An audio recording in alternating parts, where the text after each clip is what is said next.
结婚当天，女友为了白月光弃我而去，我成了圈子里的笑话。可女友却不屑一顾，一个婚礼而已，什么时候不是办？我的青春就一次，不可能浪费。后来，我牵着当地首富千金的手，迈步婚姻殿堂的时候，他却哭着哀求我。我扬了扬手中的结婚证，青春无价，你可别浪费了。大家好，开始今天的分享之前，希望你能给人间烟火点个订阅，我将会分享更多优质的内容。倩倩，别走好不好？我身穿特地为今天准备的高定西装，拉着苏婉柔的手不放，神色满是哀求。苏婉柔一身洁白婚纱，站在原地，神色满是不耐。顾言，你闹够了没有？我都说了，张扬现在需要我，可这是我们的婚礼。我反复强调，妄图他能回心转意。可就在这个时候，他的电话响了。苏婉柔接起电话，一听，脸上的表情瞬间变得慌乱。好，我马上就到。挂断电话，无视我渴求的目光。苏婉柔挣脱我的手，顺手拿起一旁的餐刀，割掉婚纱的下摆。张扬割腕了，我必须要过去。我还试图开口说些什么，但苏婉柔直接掉头就走，没有一丝犹豫。看着他远去的背影，我的心仿佛被撕裂般。张扬，又是张扬。我虽然知道苏婉柔很在意他，只是我没想到，就算在我们的婚礼上，苏婉柔也会毫不犹豫地选择他。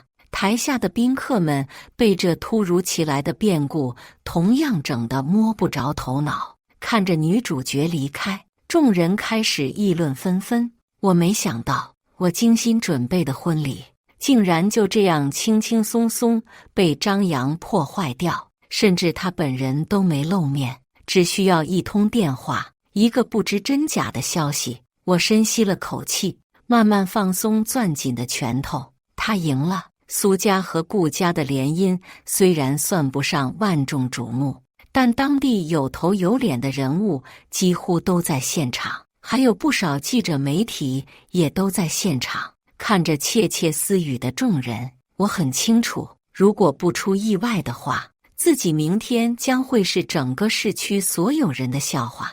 但此时此刻，我更担心的是，一旦这样的事情传出去，我顾家的名誉肯定会受到影响，届时会不会影响生意和股市？就在我倍感绝望之际，舞台上突然上来一个人。不等我看清，一个柔和的声音在耳边响起：如果不介意的话，我可以帮你哦。随着那人靠近，我闻到一股兰花的香气。我抬头一看，正对上一双水汪汪的眸子，是赵思思。他张口说出一句让我震撼莫名的话：我赵家也是家大业大，不如临时换个结婚对象，如何？我诧异地看了他一眼，他也转头盯着我，表情相当严肃。不得不说，他的眼睛真的很漂亮，是那种特别漂亮的桃花眼。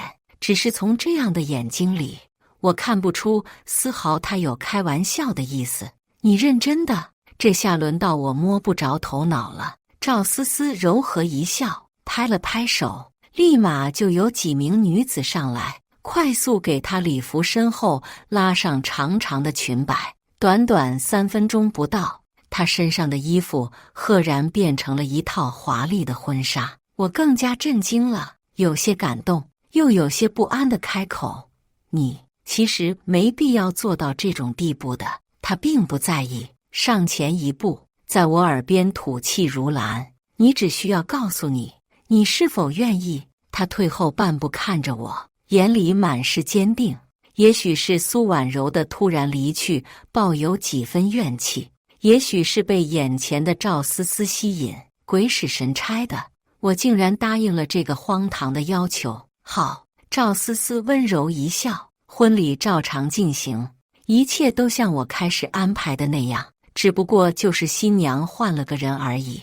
我按部就班地完成了整个仪式。婚礼结束后，台下早已按捺不住的记者纷纷冲上前来：顾总，请问这是怎么回事？您的未婚妻到底是苏家千金，还是赵小姐？苏小姐为何会突然离开？我僵硬着脸，勉强应付着。可就在这时候，赵思思再次站了出来：各位误会了，此次婚礼的主角本来就是赵家和顾家，一开始的不过是一场小节目而已。尽管这解释很牵强，但赵思思的态度却很坚定，似乎真相就是她所说的那样。记者们虽然还不甘心，但碍于赵家的强势，只能无奈放弃。宾客散场后，我看着赵思思和我这边亲戚热情攀谈的场面，理智逐渐回归。我究竟干了什么？怎么就同意了这么离谱的提议？现在怎么办？赵思思走向我，眼神里带着一股莫名的情绪。发什么呆呢？我看着他的眼神，有些不自在地挠了挠头，就是觉得很奇怪，明明只是救场而已。我想说他的表现实在太怪异，就好像早有预谋一般。赵思思捂嘴轻笑：顾言，我当时说让你换个结婚对象，可不是说笑的哦。我震惊地看着他，我以为你只是想帮我。他摆摆手：我没那么好心，只是觉得时机不错。说着，他突然凑到我耳边，轻轻开口：顾言，这么多年，你怎么就是不愿意回头看看我呢？我抬头看着他眼里的水波，忍不住开口：你喜欢我？脱口而出的话，连我自己都不相信。毕竟我跟他以及苏婉柔，我们三人从小是一块长大的。由于赵思思的性格从小就很安静，所以我只是将她当成邻居妹妹。你还真是迟钝呢。过去这么久才发现。赵思思咬了咬嘴唇，看上去竟有些风情万种。我犹豫了，突然不知道该说些什么。今天发生的一切都已经超出了我的认知，一时间我有些恍惚。赵思思眼中透出一丝失落，但很快就笑着拍了拍我的肩膀：开个玩笑，就一场典礼而已，走个形式，只要糊弄过媒体，过些日子大家就都忘了。我松了口气，虽然有些愧疚，但不得不说，这是眼下最好的解决办法了。谢谢。赵思思摆摆手，起身快速离开。当晚回到家中，我躺在床上，久久不能入睡。一想到苏婉柔，我的心里就忍不住一阵酸涩。我和她从小就认识，少年情窦初开，是绝对无法轻易忘怀的。高中毕业后，我几乎时时刻刻都跟在苏婉柔身后，虽然她始终没有答应我的示爱，但也从来没有明确拒绝。我一直以为我们之间是有感情的，只是她是女孩子，羞于表达罢了。直到张扬的出现，她身上仿佛有着魔力一般，就像我深爱着苏婉柔一样，苏婉柔也无法自拔地爱上了张扬。他们是在大学认识的，也因此张扬并不知道苏婉柔那恐怖的家世背景。两人就像大学里所有热恋的情侣那样，幸福又美好。那时的我一度灰心，我本以为自己可以和苏婉柔顺理成章地在一起，但没想到会横生变故。可是身为顾家唯一的继承人，我也不会做出什么插足者的事情。我衷心祝福他们，但没想到的是，大学毕业后，张扬不知何时谈了个外国女友，说对方可以带他去国外生活。对于苏婉柔，他只是打了个电话，说觉得彼此不合适，就离开了。那段时间，苏婉柔备受打击，成天泡在酒吧里，醉生梦死，是我一直陪在她身边照顾她。后来，我听说张扬在国外过得并不如意，那个外国妞只是玩了一段时间，就把他给甩了。但他不知道从哪儿知晓，苏婉柔就是苏氏集团的千金，竟然舔着脸又回来了。回国后，他就开始使用各种手段接近苏婉柔。尽管苏婉柔表现得不耐烦，但我知道他心里其实一直放不下对方。张扬是那种为了钱，为了荣华富贵，什么都可以不要的男人。可偏偏苏婉柔就是喜欢这样的。之后就是双方家长决定联姻，苏婉柔同意了。那晚我激动得几乎睡不着觉，多年夙愿终于得以实现。可没想到换来的却是这样的结果。叮咚，手机传来提示音，我拿起来一看，瞳孔微微收缩，是苏婉柔发了朋友圈。照片上她和张扬紧紧拥抱在一起，配文是青春万岁，自由万岁，无论付出了什么，我都无怨无悔。不知为何，在看到朋友圈后，我原本还有些烦躁地心瞬间平静了下来。我拿起手机给苏婉柔打去了电话，第一次没人接听，我又打了第二遍。这一次电话接通了，接通瞬间，我听到苏婉柔气喘吁吁的声音：干嘛？我心中一动，语气平淡问她在干嘛。顾言带我夜跑呢，不和你说了，我先挂了。电话挂断后，我心中愈发平静，拿起手机，我直接将他的联系方式全部拉黑删除，这才如释重负般掐灭手中的烟头，倒头就睡。这一觉我睡得格外踏实，一直到中午12点多，才被一阵急促的敲门声吵醒。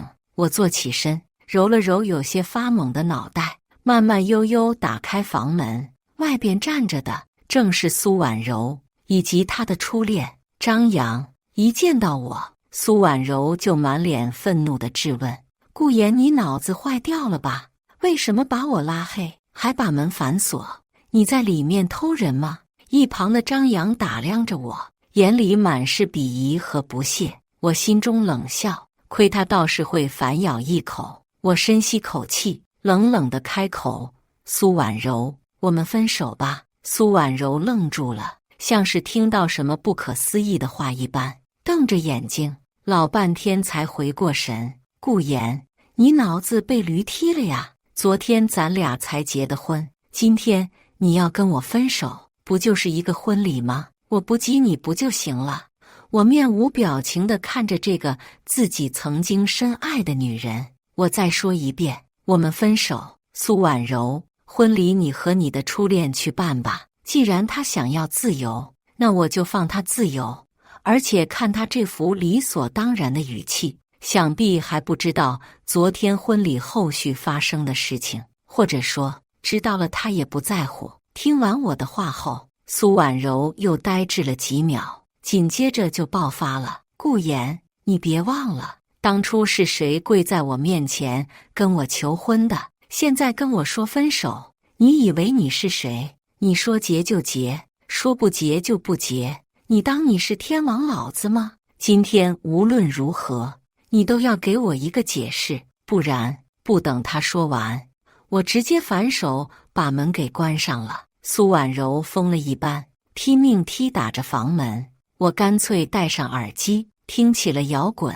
没一会儿，动静渐渐变小，我摘下耳机，外面隐隐传来哭泣声，还有张扬假惺惺的安慰：婉柔，我早说过了，你俩不合适，顾言这人根本靠不住，这种自私自利的混蛋活该单身一辈子。走吧，今天已经很累了，先去我家休息吧。听着门外二人的对话，我忍不住冷笑，这就是苏婉柔口中的只是朋友。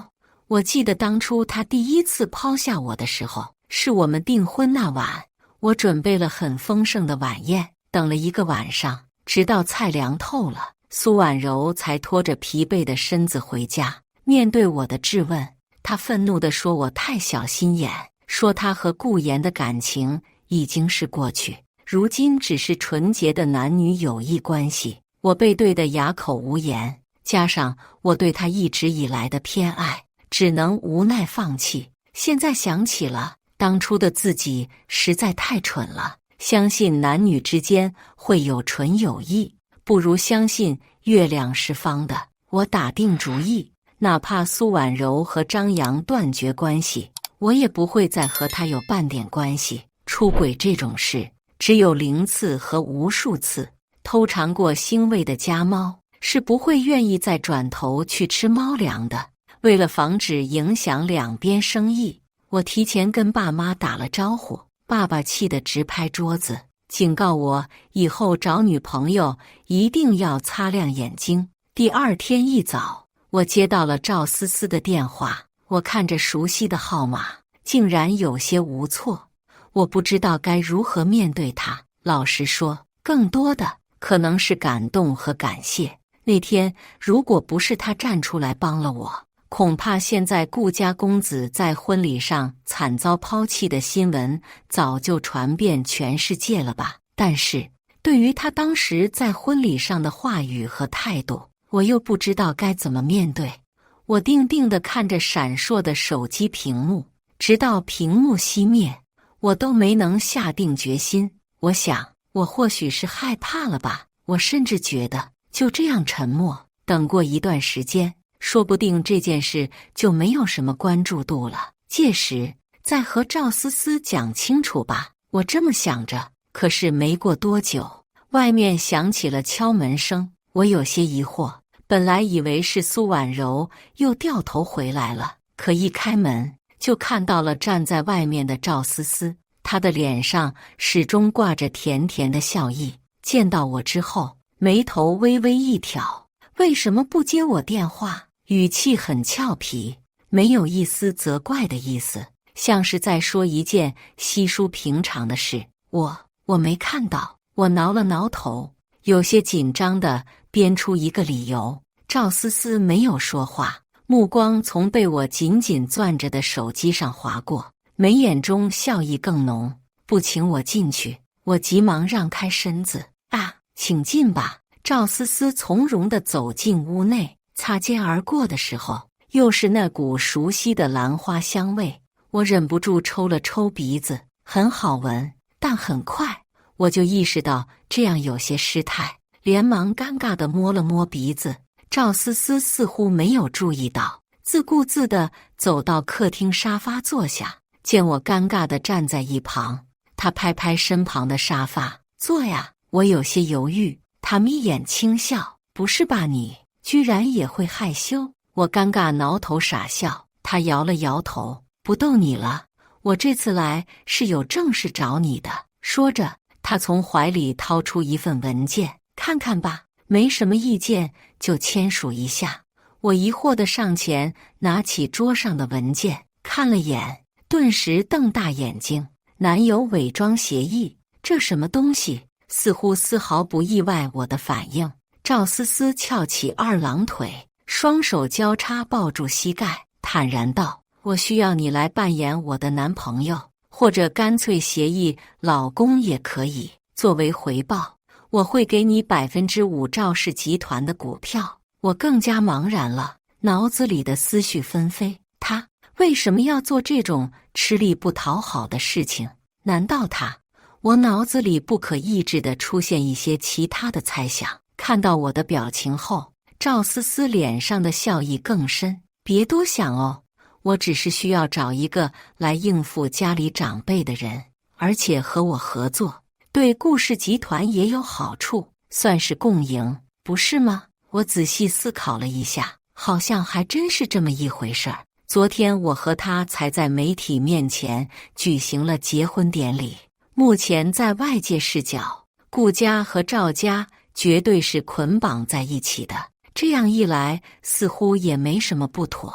而且正好我也需要人来帮我摆脱苏婉柔。怎么，你这么大的男人还害怕我一个娇柔女子不成？见我犹豫，赵思思身体向前欠了欠，语气里带着调侃。我深吸一口气，点头，好，我答应你。但是你的目的呢？我很好奇。没有人会无缘无故地对你好，除非那人另有目的。目的吗？赵思思收敛笑意，抬头望天做沉思状，良久才低头和我对视。可能就是馋你的身子吧。噗！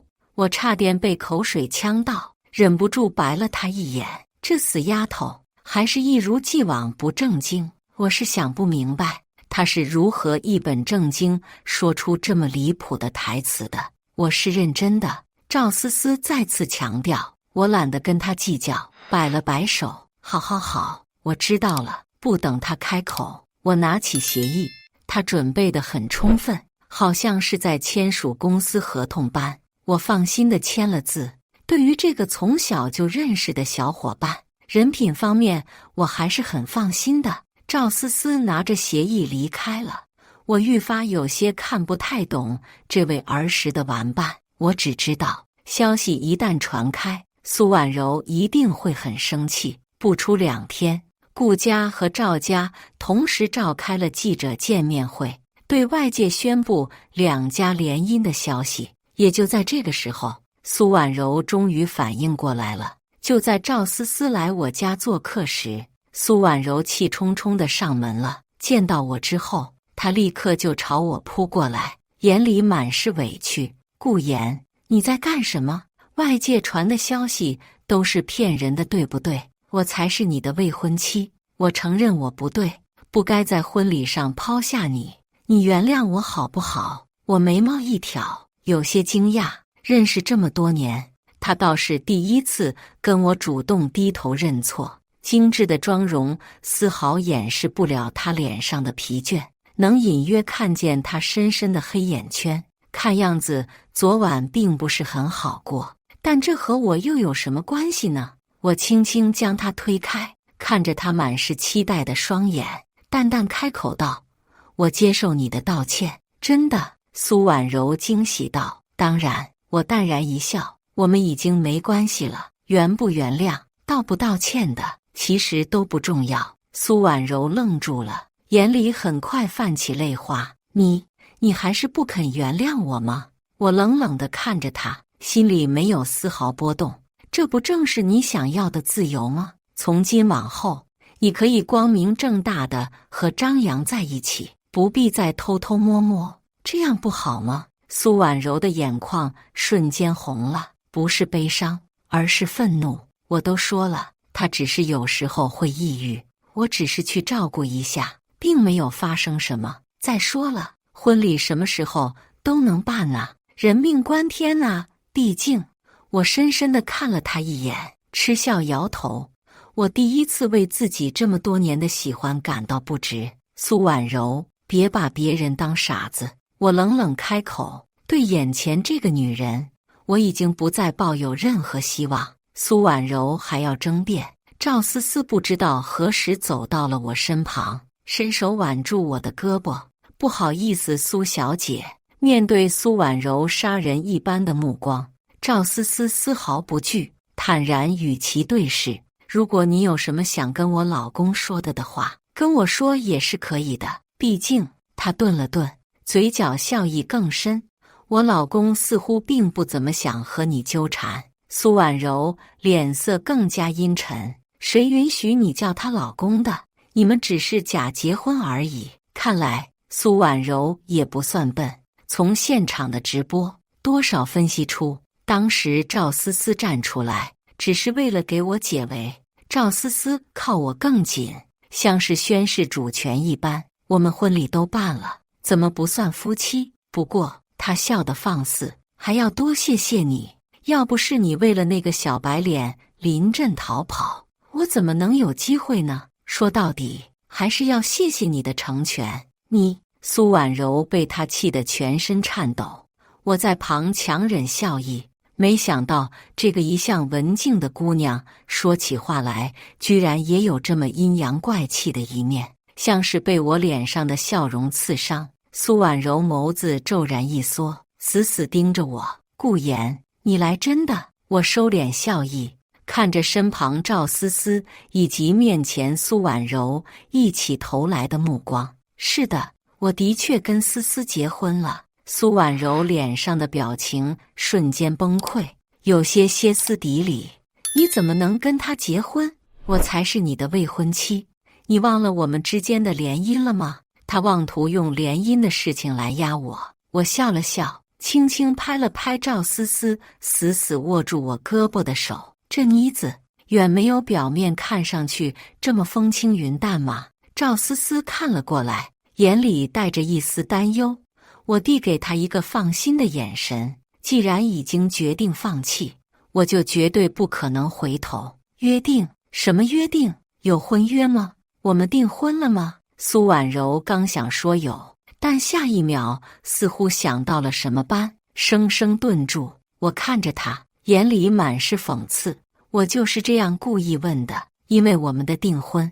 苏婉柔这个主角并没有到场。苏婉柔定定看着我，似乎是打算从我脸上找到一丝后悔的思绪，但是她注定要失望了。顾言，别这样好吗？我知道我可能做的不对，但是我们这么多年的感情，你能说丢就丢吗？他又开始服软，企图跟我打感情牌。我丝毫不为所动，我甚至后悔自己为什么没有早点醒悟，在他一次又一次丢下我，选择张扬的时候，我就该醒悟。这段感情里，我注定只能做个失败者。苏婉柔，收起你这副嘴脸吧。赵思思冷冷开口，脸上再也不见半分笑意。你闭嘴！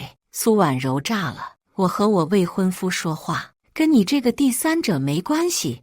我拦住还想说话的赵思思，轻轻拉起她的手，十指相扣。她是我的妻子，苏小姐，说话注意一点。身为一个男人，我肯定不可能事事都躲在女人后面。苏婉柔像是被刺激到一般，冲我们俩人咆哮。好啊，我看你们两个奸夫淫妇早就勾搭上了吧。顾言，我真是看错你了，你最好别后悔。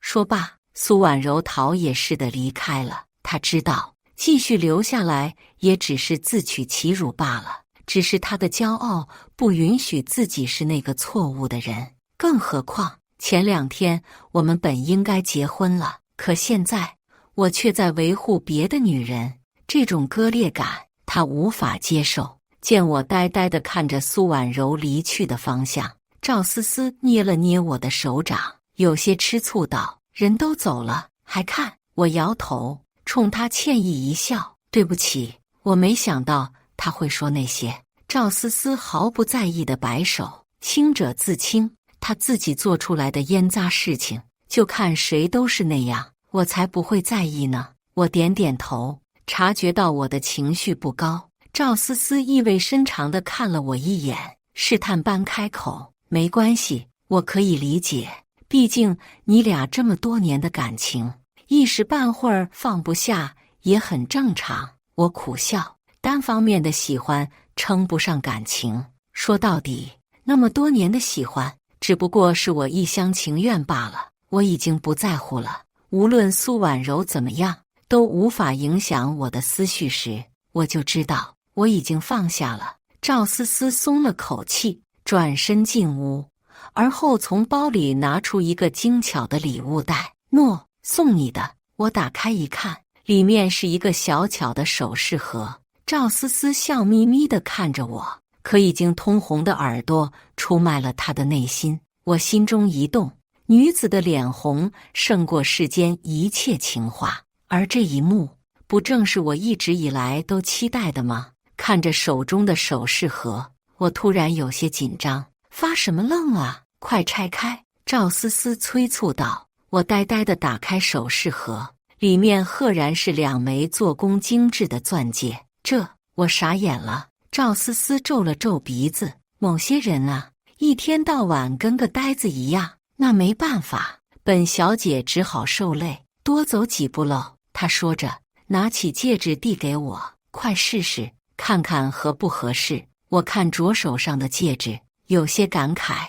我不是没有给我和苏婉柔的婚礼准备婚戒，但那天她转身走了后，我就将那对婚戒丢掉了。没想到如今之事，我强压内心的激动，忍不住提醒：你没忘记，我们只是协议情侣吧？虽然我内心早已莺飞草长，但是我不能说，我害怕到了最后再次输得一塌糊涂，有必要吗？我们说到底只是假装而已，干嘛这么破费？我开玩笑的一笑，可赵思思脸上的笑容却僵住了，眼眶也微微泛红。她抽了抽鼻子，声音有些委屈：婚姻又不是儿戏，就算只是过场，我也希望认真对待。她认真地看着我，我心头一颤，莫名的，我感觉鼻子有些发酸。我突然意识到，眼前这个女孩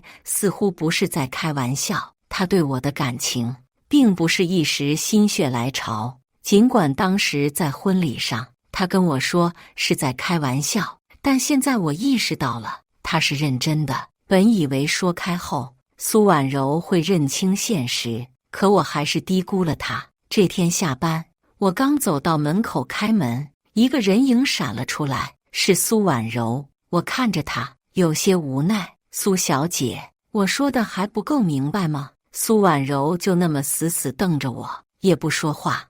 我不想跟她再做纠缠，只想赶快进门。可就在我打算开门的时候，她突然起身扑进我怀里，还没等我反应过来，她猛地抬头，嘴唇狠狠印在了我的嘴上，一股浓烈的酒气直冲鼻腔。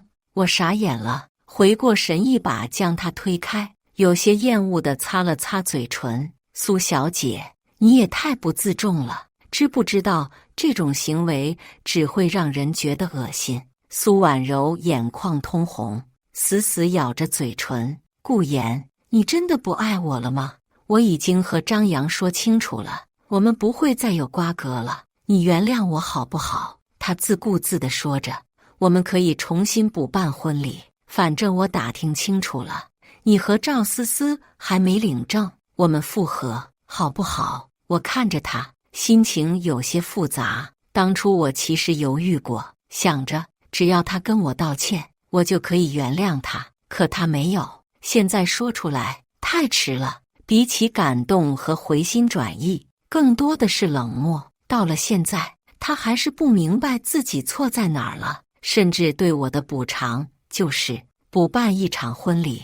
他始终笃定我离不开他，我们的感情从一开始就处在一个不平等的位置上。在这段感情里，我永远是那个忍让和付出的人，这样的感情我不需要。苏小姐，我淡淡开口，语气没有丝毫波澜。我已经说过了，我有未婚妻，而且我们已经办过婚礼了，以前的事情就不要再提了。既然已经分开了，我希望我们好聚好散，不要再纠缠彼此。苏婉柔愣住了，泪水顺着她的脸颊滑落，她嘴唇颤抖看着我，眼里满是不敢置信。顾言，你当真这么绝情？我没有回答。绝情的是谁？他很清楚，只是不想承认罢了。顾言，苏婉柔还要说些什么？她兜里的手机响起，看清来电的人，她脸色一变，立刻挂断，但那人却很是执着无奈。苏婉柔冲我歉意一笑，接起电话：我不是说了让你别打电话给我吗？什么？我这就过来。不知道电话那头的人说了什么，苏婉柔的脸色一下变得慌张起来。挂断电话，她犹豫了一下，冲我开口：张扬割腕自杀了。我突然觉得疲惫，语气平淡，好像不关我什么事吧。苏婉头咬了咬嘴唇：你放心，我这一定是最后一次，我找人照顾好他，以后就不会再联系他了，我保证。说罢，苏婉柔匆忙离开。我没有回话，或者说我并不在乎，就像我说的那样，关我屁事。我去了赵思思家，见了她的父母。虽然我们从小一起长到大，彼此两家都很熟悉，但毕竟婚姻大事，而是我们的婚礼又是那么突兀，还是要给两方家长做好心理建设的。我一早就买好礼物，一路直奔赵思思的家。那个女孩帮助了我太多，我必须回应她。快到她家门口的时候，我远远地看到她已经在门口等候。见到我，赵思思眼睛一亮，快步跑了过来，一把挽住我的胳膊。我挑了挑眉，这是另外的价钱哦。赵思思白了我一眼，老气横秋，先来200块的。我俩说笑着，丝毫没有注意到门口站着的赵家父母。二人含笑看着我们。进屋后，二人很是热情。妍妍，你是个好孩子，你不知道啊，我们家思思从小就喜欢你。赵母拉着我絮絮叨叨，原本呢，听说你要和苏家那小姑娘结婚了，我都打算让她去相亲了，没想到啊，你们终究还是走到了一起。赵父在一旁连连点头附和，偶尔开口也是对我的夸赞。饶是我自问脸皮够厚，但也被二老说的有些脸红。伯父伯母太夸赞我了，思思是个好女孩，能和她在一起是我的幸运才对。赵思思靠在我身旁，耳朵通红，但却一直没有放开我的手臂。呵呵，我们老了，只希望孩子能好好的。饭菜准备得很丰盛，赵家父母的态度很暖心，丝毫没有一丝不耐，看得出来二老真的很看好我们之间的婚姻。酒足饭饱后，我拉着赵思思到一旁，原来你真的喜欢了我很久啊。赵思思脸颊蒙上一抹粉红。对呀，咋了？犯法吗？我摇头，当然不，只是这次见完父母，我们的协议就快结束了哦。我故意调侃。赵思思一愣，咬了咬嘴唇，你真的就一点都不喜欢我吗？她的眼里泪花闪烁，声音也变得颤抖。为什么这么久你还是不肯看看我呢？眼看她就要哭出声，我吓了一跳，赶忙哄她，我开玩笑的，开玩笑的。她很是怀疑地看着我，真的。我轻轻刮了刮她的鼻子，这么好看的老婆，我高兴还来不及呢，更别说还能赚钱，简直双喜临门。赵思思破涕为笑，紧紧环绕我的腰身，我反手将她抱住。这一刻，我彻底释怀了。人都要向前看，没必要一次失意就否定所有人。尽管已经有过一次婚礼了，但那毕竟不是为我们二人准备的。我爸妈执意重新操办，不能委屈了思思，我自然也同意。场地准备好后，就是婚纱。当帘子掀开那一刻，我惊呆了。我不是没想过赵思思穿婚纱的样子，可真正看到的一瞬间，我还是惊为天人。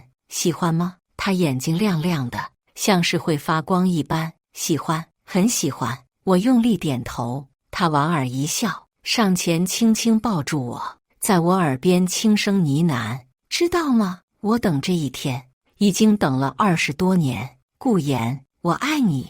她的声音颤抖，我清晰感觉到自己的脖颈处有热流滴落。我没有作声，只是用力将她抱得更紧。婚礼如期进行，司仪说完祝词后，我来到台上，目光期待地看着那道花篮拱门，期待自己的妻子出现。但让我意外的是，苏婉柔竟然来了。她盛装打扮，还穿着之前结婚时的那套被她剪坏的婚纱，看样子是专门找人补好的。在众人看好戏的目光下，苏婉柔缓缓走上台，来到我面前。我面色冰冷，对这个女人，我已经彻底没了耐心。顾言，我错了，一直以来是我不好，太过忽略你。你曾经说过，最期待看到的就是我身穿婚纱嫁给你的样子。现在我来了，我们重新开始，好吗？苏婉柔拿出一枚戒指，我认出那和我当初找人定制的款型一模一样，给我一个弥补的机会，好吗？我站在原地，就那么淡漠地看着他，我感受着自己毫无波澜的内心，摇了摇头。你现在离开，还可以保留一丝体面。拱门外，真正的新娘出现了，我嘴角勾起一丝弧度，越过苏婉柔，大步走向赵思思，一把将她搂在怀里，深情一吻。苏婉柔愣住了，呆呆地看着我们二人，身体微微颤抖，而后瘫软在地。苏家父母赶到后，黑着脸将他带走。这个小插曲并没有影响婚礼的正常进行。将戒指戴到赵思思无名指的那一刻，他眼里泪花闪烁。司仪这时开口：“顾言先生，您是否愿意娶赵思思女士为妻，一生一世爱她一人呢？”我微微一笑，上前轻轻将她抱在怀里。我愿意。以上就是今天分享的故事。大家有什么想说的、想吐槽的，欢迎在下方评论交流。也更希望能给人间烟火点个订阅，我将会分享更多优质的故事内容。